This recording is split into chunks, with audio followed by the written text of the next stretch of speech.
কেউ আপনাকে অপমান করলে আপনি কি করবেন, এই বিষয়ে শ্রীকৃষ্ণ আমাদের বলেছেন, আমাদের সকলের জীবনেই দুই ধরনের ব্যক্তি থাকে, বন্ধু এবং শত্রু। তারা হলেন আমাদের প্রিয় বন্ধু, যারা আমাদের সব সময় পাশে থাকেন। কখনো কখনো আমরা তাদের জন্য কিছুই করি না, তাও তারা আমাদের জন্য আনন্দ প্রদান করেন, ভালোবাসা প্রদান করেন। আর অন্যদিকে থাকে আমাদের শত্রু। দেখতে গেলে যখন আমরা জন্ম নিই তখন আমাদের কোনো বন্ধুও থাকে না, কোনো শত্রুও থাকে না। কিন্তু যত ধীরে ধীরে আমরা জীবনে এগোতে থাকি, আমাদের বয়স বাড়তে থাকে, তখন আমাদের বন্ধু ও শত্রু এই দুইয়ের সংখ্যাও বাড়তে থাকে। আর সেই সব কিছু নির্ভর করছে আমাদের কথার ওপর, আমাদের ব্যবহারের উপর। এবার আপনি যদি কোনো ব্যক্তিকে স্বাগত জানান উদার চিত্তে ভালোবেসে, তাহলে সেই ব্যক্তি আপনার ভালো বন্ধু হবেই হবে। কিন্তু আপনি যদি নিজ হাতে কাউকে সামনে অগ্রসর হতে বাধা দেন, বিনা কারণে তার সাথে খারাপ ব্যবহার করেন, তার মনে শত্রুতার বোধ অবশ্যই জেগে উঠবে। আর রইল বিষয় কথার। যদি আপনার মধুর কথা হয়, তাহলে আপনি সবাইকে আপন করে নিতে পারবেন।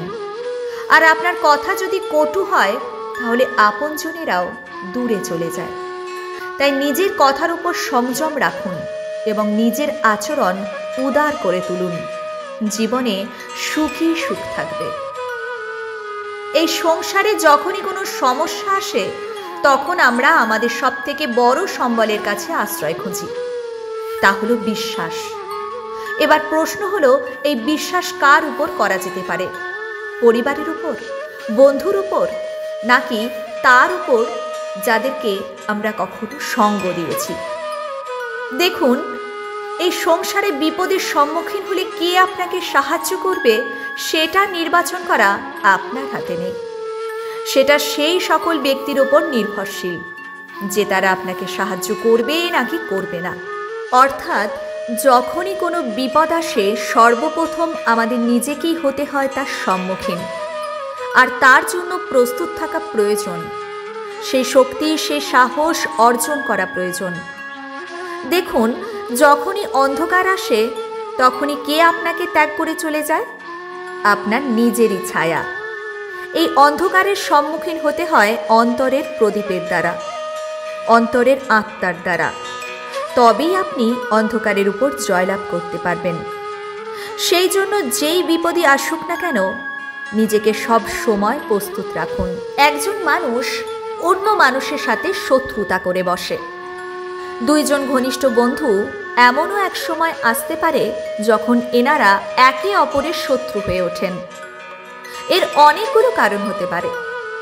এর মূল কারণ হলো আলোচনা। আজ্ঞে হ্যাঁ, আপনি যদি কারো বিষয়ে আলোচনা করেন, সে আপনার শত্রু হয়ে যেতে পারে। এবার আপনার মনে একটা প্রশ্ন আসতে পারে, এটা কিভাবে সম্ভব হতে পারে? আলোচনা এটা তো অত্যন্ত জরুরি। যদি আমি বন্ধুর খারাপ কাজের বিষয়ে আলোচনাই না করতে পারি, তাহলে বন্ধু শুধরবে কি করে? এ কথা সত্যি যে আলোচনা আবশ্যক, এবং তার থেকেও বেশি গুরুত্বপূর্ণ এবং আবশ্যক হলো আপনার সিদ্ধান্ত। সিদ্ধান্ত হলো এটাই যে আপনার এই আলোচনা কোন স্থানে করবেন। যদি এটা সবার সামনে করবেন ভাবেন, তাহলে এটা অপমান হয়ে যেতে পারে। যদি এটা আলাদাভাবে করেন, এটা পরামর্শ হয়ে যায়।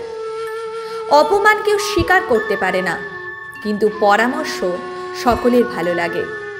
তাহলে যদি আপন কারোর জন্য ভালো কিছু করতে চান, কাউকে শুধরে দিতে চান, আর আপনার মনে হয় আলোচনা আবশ্যক, সর্বপ্রথম সময়, পরিস্থিতি, স্থানের কথা মনে রাখবেন। নয়তো এই আলোচনাই আপনাকে খুব ভোগাতে পারে। তাই সব কথা মনে রেখে আমরা সকলে মিলে বলি, রাধে রাধে।